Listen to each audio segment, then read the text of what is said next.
Hey, what's up, everybody? This is Drkknight316, and this is the Round Table Podcast, episode 2.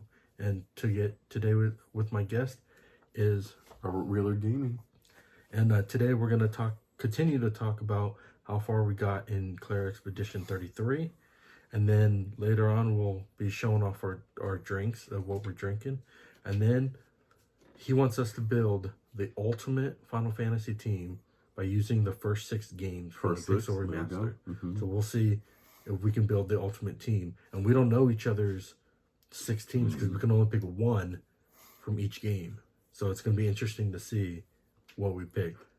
Did you mention our shirts? I got PlayStation. And I got the Hiss shirt with the cats up on it. I'm sure Cat's walking around someplace, so you'll probably hear her in the background. But you were talking about what we were drinking. Let's show off our mugs. Yeah, so I have the Marvel mug and Marvel Superheroes. That's cool. And I got Buffalo Bills from Las Vegas. So I thought this was cool because when we stopped by to go get it. And what I'm drinking is he brought over some Rainstorm. I have the Strawberry Apricot. And I got Rainstorm Mango. So these are some pretty cool ones. So we'll see what it is. Take a look. Drink some of this throughout the show.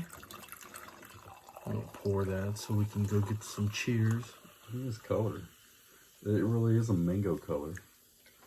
This one didn't fill up all the way, but I don't know if we can show. Yeah, you can see that a little bit. Yeah, mine's around that same too. All right, cheers.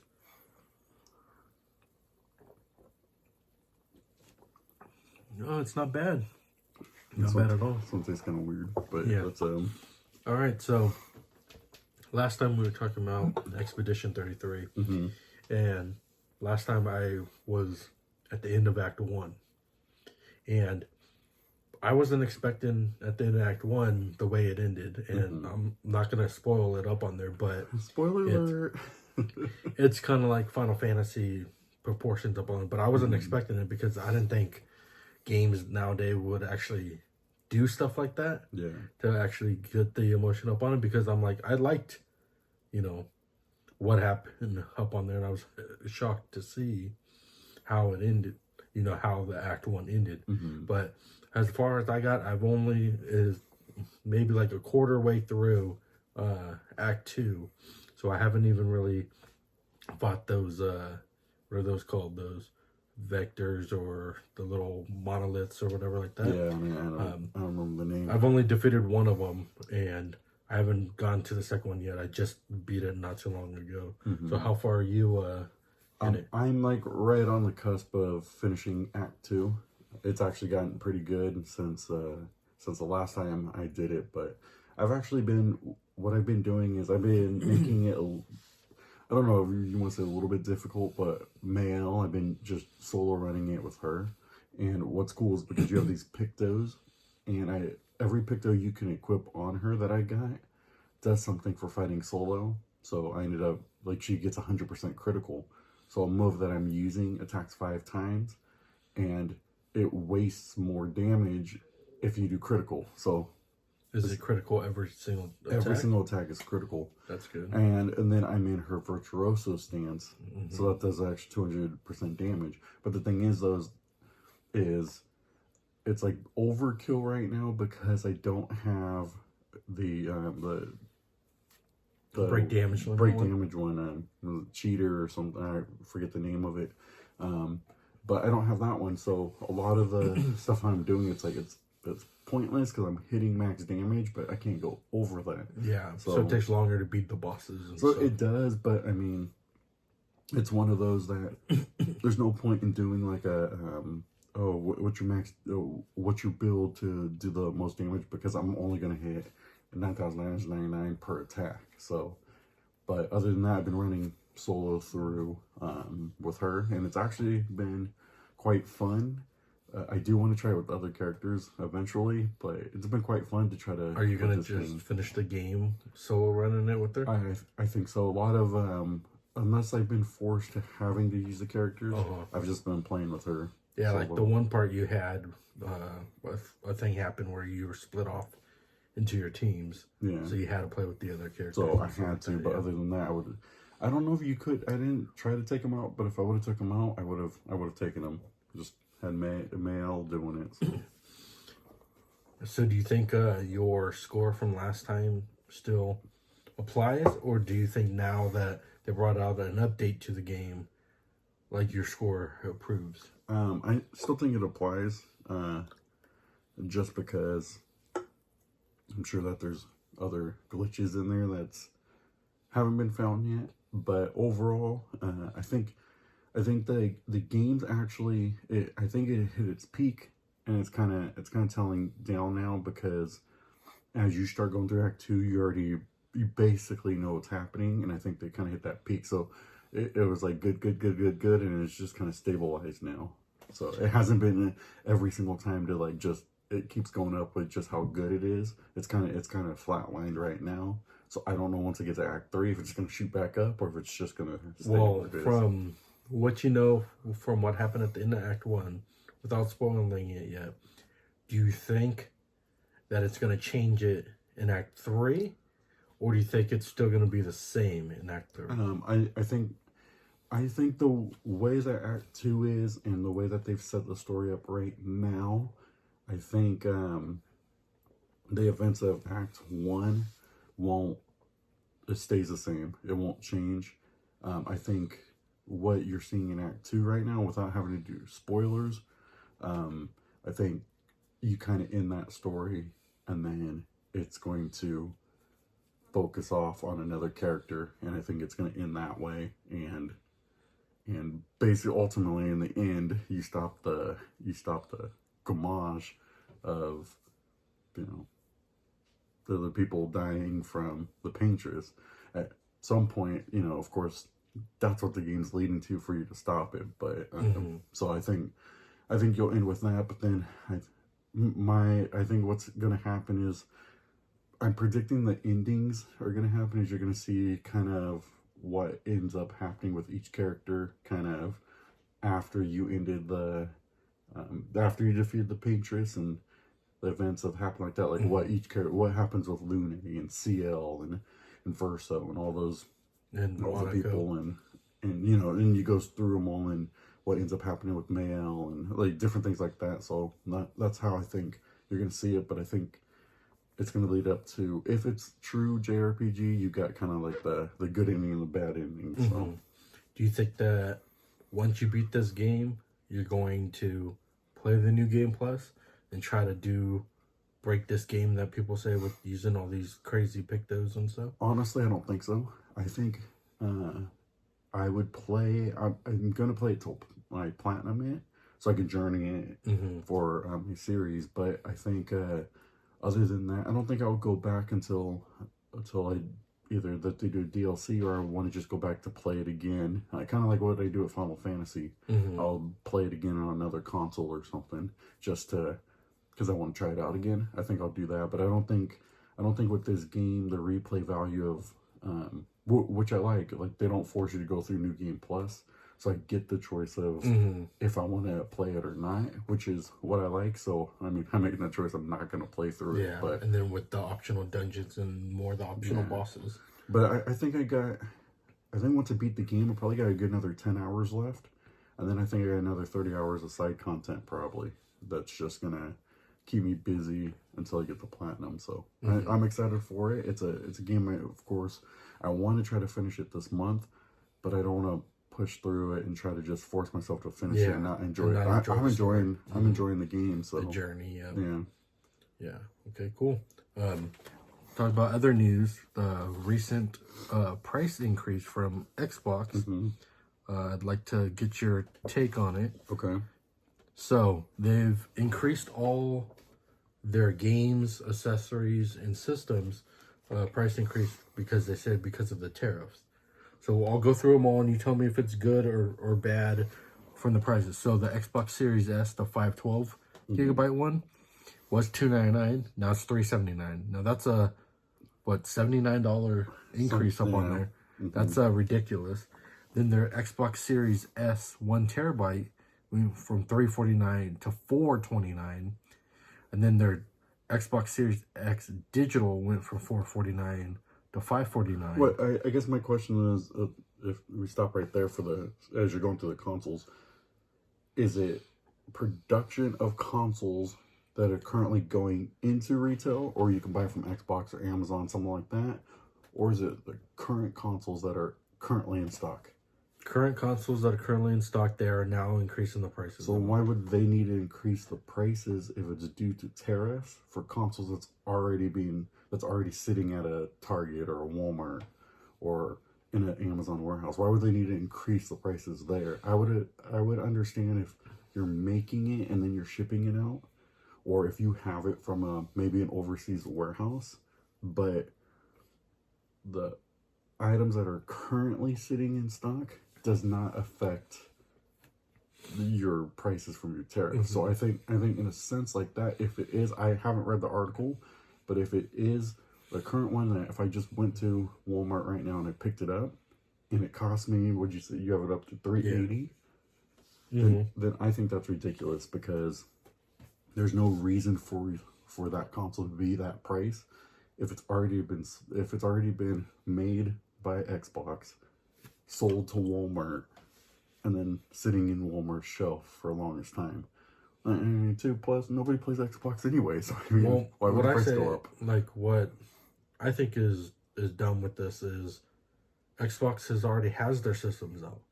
So it's not like it's a new console. If it was a new console, I could understand. Yeah, like with the Switch. Yeah, I could understand them raising their prices and stuff like that to try to go and, you know, compete with the market. But this have already been out, what, like 10 years or whatever? It's been out a while. Like, you know, or maybe 5 years or whatever. And so the console has already, you know, increased and stuff like that. So you just increase it more. It makes no sense on the reason why. It doesn't make sense, but I think them all. I think the reason why they're doing it though is because they saw that Nintendo can do it, and then the backlash that they received, but also how many people still said, I still want the console even though it's $500. Yeah, but I don't see anybody buying an Xbox day and age. I don't see, and that's the thing too. Because now that, like how you said before, now most of their best games are coming to PlayStation. Like Gears of War's coming out. Yeah. So because Gears of War 1's coming out, then I don't need to buy an Xbox. I can play it on my PlayStation. I can play it on and what's the Steam. point? What's the point of in this life cycle of raising the price? Yeah. Are you saying that right now that they're continuing to sell Xboxes that they can justify raising the price, or are they just they're not making any money anymore, so they're just raising the price for somebody who actually eventually wants to get them? Like it doesn't make sense. It doesn't make any sense because if you figure next year the new consoles are going to be in talks, so you know probably by 2027, and are you maybe late 2026, going to have you're going to want to get rid of your inventory. So so you're going to want it. You're going to want to sit because you got to think if I'm going to sell back to Walmart. And I'm like, I have this console sitting in my warehouse. I'm going to sell it to Walmart. Walmart's like, I can't sell the one you currently have sitting here. I'm not buying any more of it. Yep. So me trying to get rid of old stock, I would say, I'm not raising the price. I would discount the price at this point.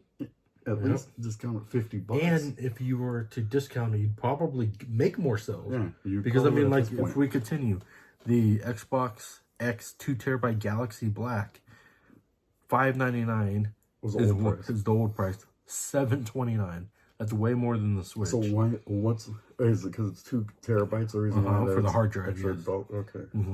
And then they got the core controller, which is the basic controller, for $64.99, and that's actually staying the same. And same with the wireless controller is staying the same, but the special edition controllers or the limited editions have gone up $10.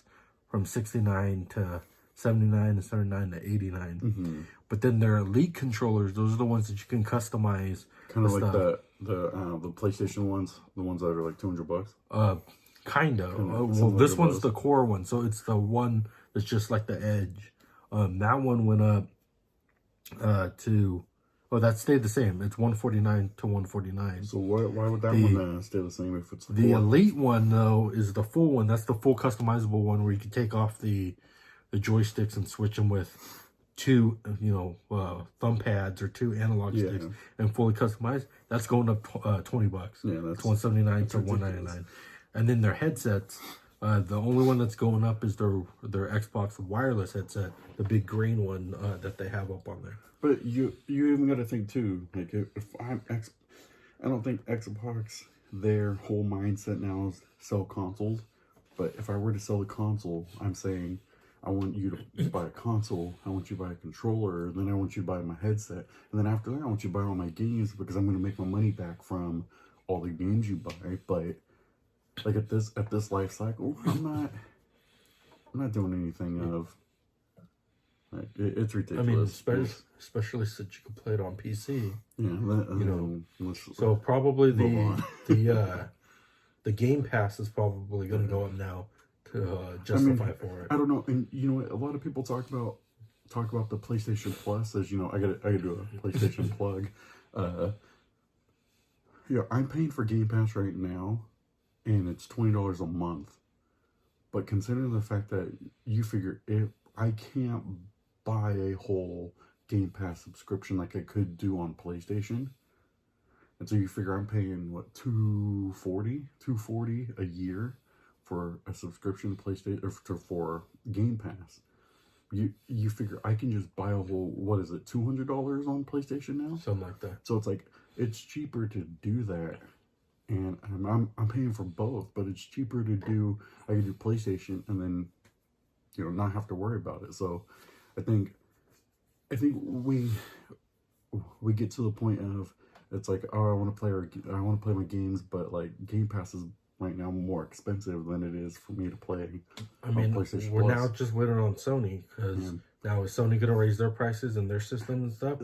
Are they going to raise their? They got to do what they did Plus? with PS4 and just walk up on stage and we're not raising prices and walk right off. And then they don't do it. Be the one that lowers all their stuff and be like, hey, look, our system was $500, $449 now. The same price. I don't know, and I would say we'll move on. All right. So now for our last topic on this one is building the ultimate Final Fantasy team between Final Fantasy 1 and Final Fantasy 6. Okay, so do you have yours up right now? I do. I pulled the list up on my phone, but I thought what was interesting would be here is being able to, you can only pick one character, one class per every the Final Fantasy. So the first 6. The reason I thought of this is so it's basically like the Pixel Remaster. So one character from each Pixel Remaster, and then a class that you would dedicate to them. So I think of like Final Fantasy 2, for instance. 2 doesn't have a class set because you play as everything.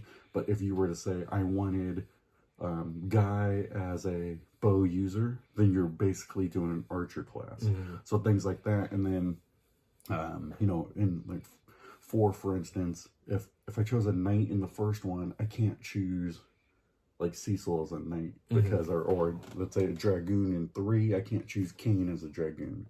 So something like that, I figured if you wanted to build your team. But then I was also trying to think too, after we built our team, who's the boss we would face?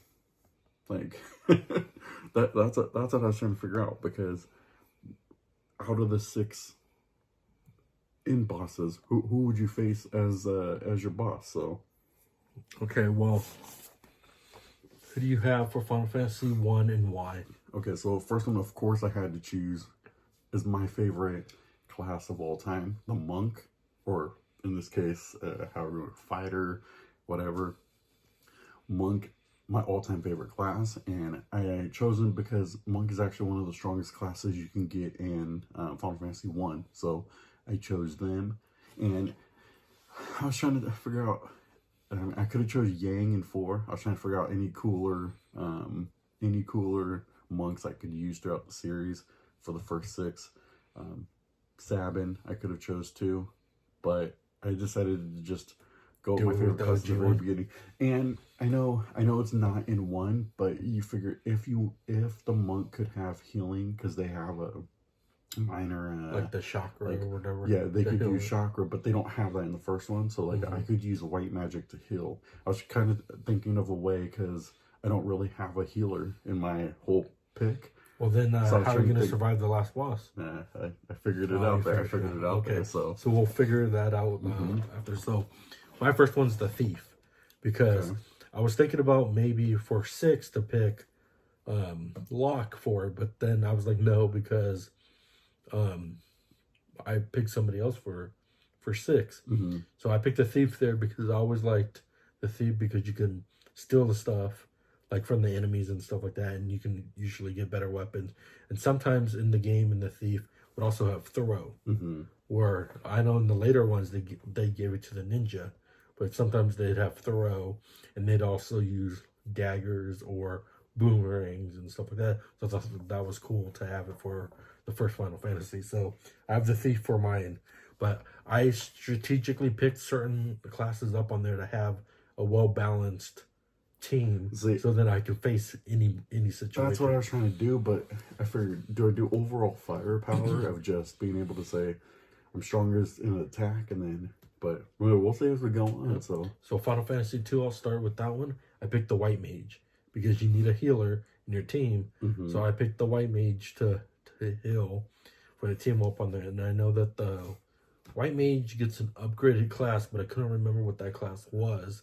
So I just picked the white mage. Yeah. In 2, they don't get an up.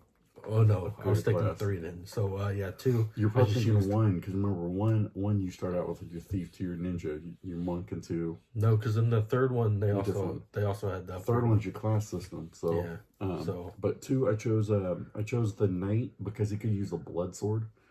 So I figured if I'm fighting any undead enemies, I could gain my health back that way. And then plus, of course, as the knight, you have to have the most basic class with the knight, which is pretty much in every game. So I had to get rid of it there. But like, if I wanted to make Furion into a knight, I kind of figured something like that with the blood sword. That's what I would do. I didn't even think about that way for the blood sword. Yeah. There, so because I'm trying to think too, like if I was going to go up against X Death, is he already Death? So is it it's in the name. Can I use the blood sword to kill? And then would it be an instant kill? I don't think it'd be instant kill. It might be like, because if he's 9,999. I mean, you know, and you have to use it a couple times. That's in his name. If I'm facing X Death, which also makes me think too, because if it's just his name and he's not an undead character, then I couldn't use like a Phoenix down and take him on one hand. So. But that's kind of my thought behind it, because each of you think of the first 6 are kind of like a undead character that you face. Kinda, yeah. They're kind of like like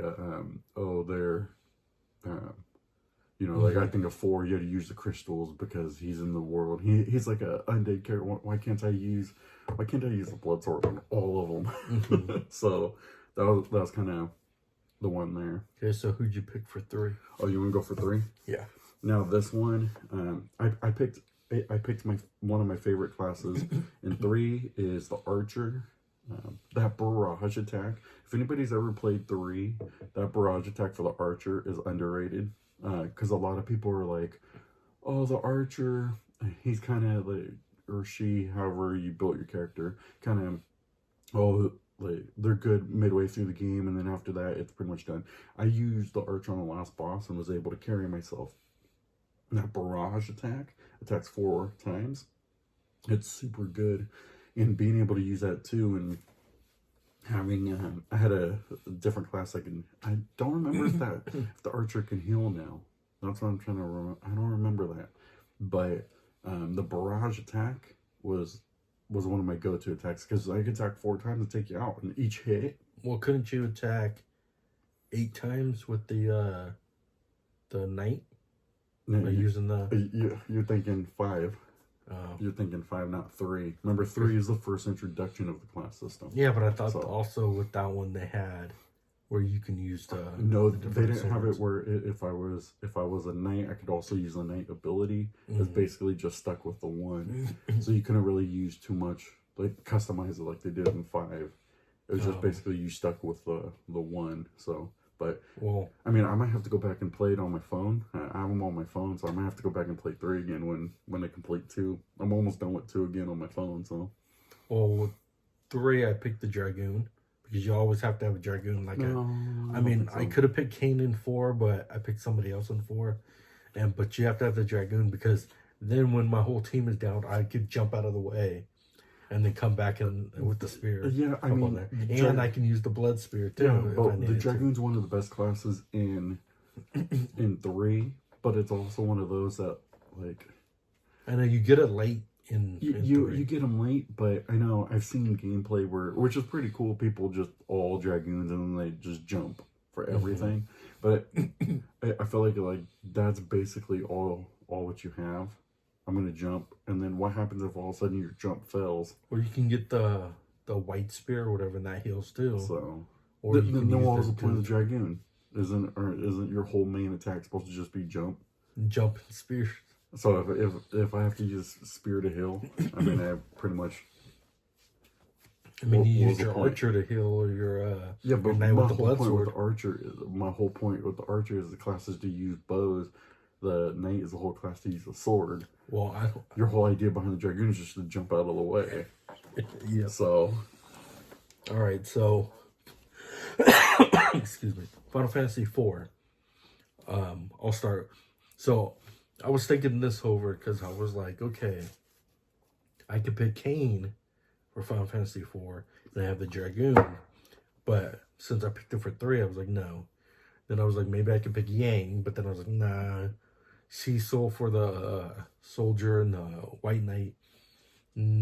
I was like, that's be too easy to do. So I was thinking, I was like, well, since I picked the white mage in 2, I'm going with Rydia. She's the black mage and the summoner. Okay. So now I have best of both worlds. I can use the strong black magic, and I can use all the summons, including Bahamut, Odin, all those ones, to wreak havoc to the boss. So that's who I picked. Oh, and so you must have been looking at my notes because I chose Rydia as well. Oh, yeah. And the only reason why I chose Rydia is not only because I figured I could just nuke him with Bahamut, but if I needed to heal, there's some healing summons I could use to be able to heal. So my mindset was being able to use Rydia, the summons, and then if I need to heal, or Sylph, or if I need to use Carbuncle, protect. So I could use Rydia as my main healer through summons, as well as doing damage that I need to. So of course I chose Rydia in 4. I thought you were gonna choose Yang. So I wanted to, you liked but your monks. I had to strategically think of how I was gonna do this. So all right, so 5. Who'd you pick for 5? The class I chose, I rolled with this class in the Pixel Remaster. I thought it was so much fun when you could set them up with the dancer, because the dancer. No joke, like you could set the dancer up to where he could heal and attack, and he was with the dance moves you could use, and it's unstoppable. That class was super OP in the Pixel Remaster. If you set him up, I set up Bart completely as a dancer. What was the secondary? Gosh, I don't remember the secondary off the top of my head right now, but I was able to. I think it was the monk or the geomancer. I don't remember now. But you could set the dancer up and give him the specific weapon that like could do the dance without having to randomize it or whatever it was.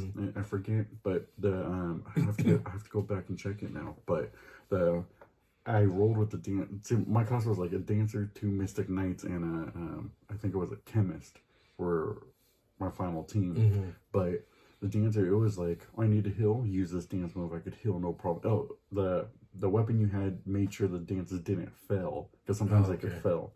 So I'd have it basically guaranteed, and then I had, I want to say it's the bard. I want to say it was the bard I had as my second class. A singer. And singer, or whichever it was. So it was basically because it's a dancer and a singer I put together to make it kind of like you're an American Idol. So I did something like that and put them both together. Or from X2. Yeah, something like that. But I figured if I did both of those, then it's like, okay, a dancer, singer, I can heal, still attack. The dancer kind of reminded me of like a geomancer, where it's like you get certain ones during certain. Yeah, because you have the elemental dances. So I could do each of those without having to. So I made it a little bit more fun, because when I started going through the Pixel Remasters, it was basically like, okay, I can either go with a bunch of Mystic Knights and use all the sword flares and take out everybody, or make it a little bit more fun and challenging as you go through. So that's what I did, and it's a class that's fun. So in 5, I went with the blue mage, so I can learn the enemy's abilities and use those abilities, you know, against them and stuff.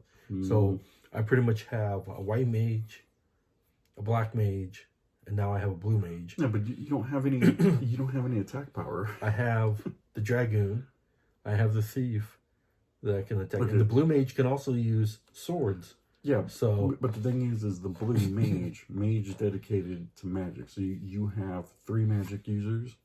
That are going to be OP. A guy who just has to hide in the air, and somebody who's just evasive with the agility and who can move quicker. So you don't really have firepower. Yeah, so I do. The black mage has firepower. Yeah, but I mean the black mage is also squishy. You can take him out real quick.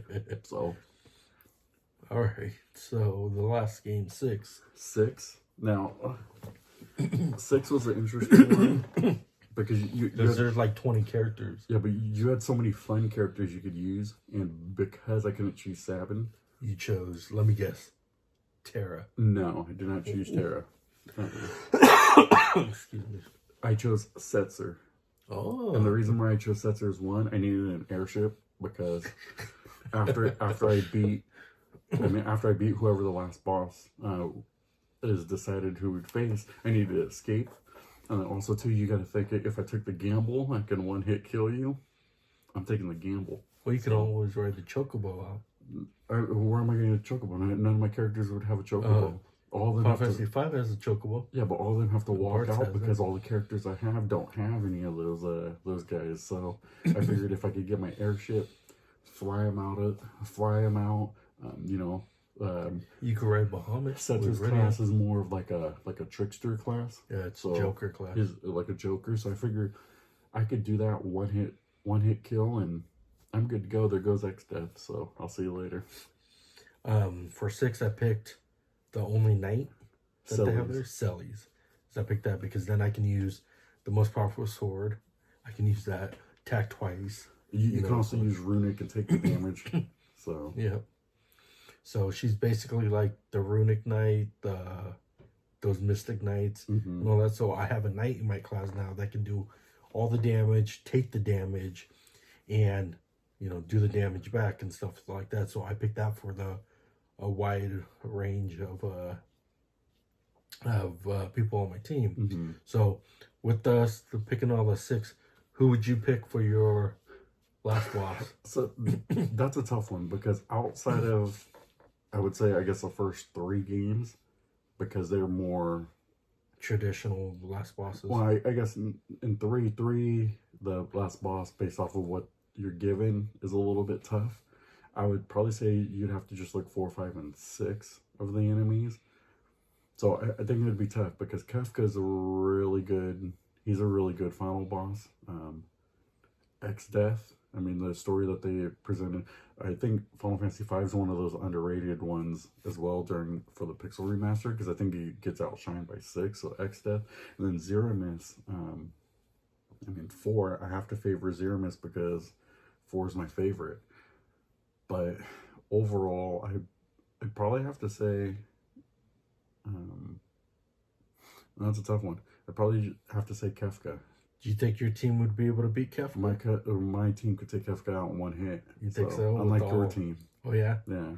Your team, you have to hide, jump in the air, and see how much magic you could throw there. Well, with Sellies, I could just take Kefka out. No. Yep. You couldn't, because you have to make sure that, you know, your Cain can jump in the air and make sure he gets a hit, or your thief can go and move around and hope that you can get a first kill. But because my last boss would be Kefka. I think Kefka's the ultimate bad guy for the pixels. Yeah, I think in the first I mean, it's tough though, because you got to think, like, 4, the story is good, and then you get up to Zeramis and you're like, that's it. Yeah, because you're expecting Golbez to be the last boss on there, but then that twist turns, and he's manipulated and he's not there. X-Death, X-Death, he was just basically the 2 worlds are combining, and he's, you know. I think X-Death was one of the easier of the 4, 5, and 6.